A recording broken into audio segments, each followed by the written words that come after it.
எனக்கு பிறகு என் சொத்தை நிர்வகிக்க பராமரிக்க உண்மையான வாரிசு வேண்டும் என்று 72 வயதில் 26 வயது பெண்ணை திருமணம் செய்து கொண்ட ஐயா ஈவேராய் எங்கே?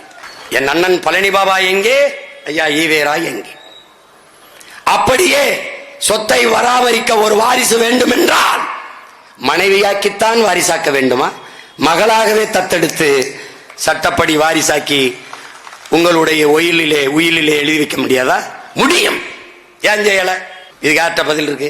அதனால் அறிவு சமூகமே, என்னரும் உடன் பிறந்தார்களே, தன் சொத்தை என்றைக்கு நிர்வகிக்க ஒரு வாரிசு வேண்டும் என்று நீங்கள் திருமணம் செய்தீர்களோ அன்றிலிருந்து நீங்கள் முதலாளி, போராளி இல்லை.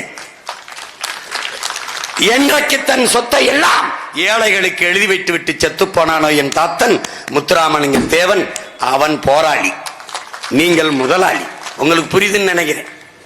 அதனால என்ன? தெய்வ திருமகன் நம் தாத்தா, நம்முடைய பெரியார். அந்த தேவர், அந்த தேவர் நம்முடைய தாத்தா மூக்கையா தேவர். யாரு? பழனி பாபா. அறிவார்ந்த தமிழ் சமூக தம்பி தங்கைகளே, வளர்த்த மகளை மணந்து மனைவி ஆக்காமல் கடைசி வரை மகளாகவே வளர்த்த மனித புனிதன் நம்முடைய அண்ணன் பழனி பாபா, நம் இனத்தின் பெரியார். தான் இஸ்லாம், வளர்த்த மகள் புனிதா இந்து. தான் சார்ந்த மதத்திற்கு அவளை மாற்றாமல் அவள் ஏற்றுக்கொண்ட மதத்திலே வைத்து வளர்த்த ஒரு மாமகான் நம்முடைய அண்ணன் பழனி பாபா. அதனால் அவன் தமிழ் பேரினத்தின் பெரியார். எப்படிலாம் நமக்கு கட்டிக்கதை பாடுறா. டேய், ஒரு கேள்வி, திமுக எதற்கு தொடங்கப்பட்டது? டேய் சிரிக்காத. நாளைக்கு பேசுறவங்க நம்ம ஆளு வந்து உட்கார்ந்துட்டு, ஐயா திமுக எதுக்குங்க தொடங்கப்பட்டுச்சு? அது அப்ப கொள்ளையடிக்கின்றான்.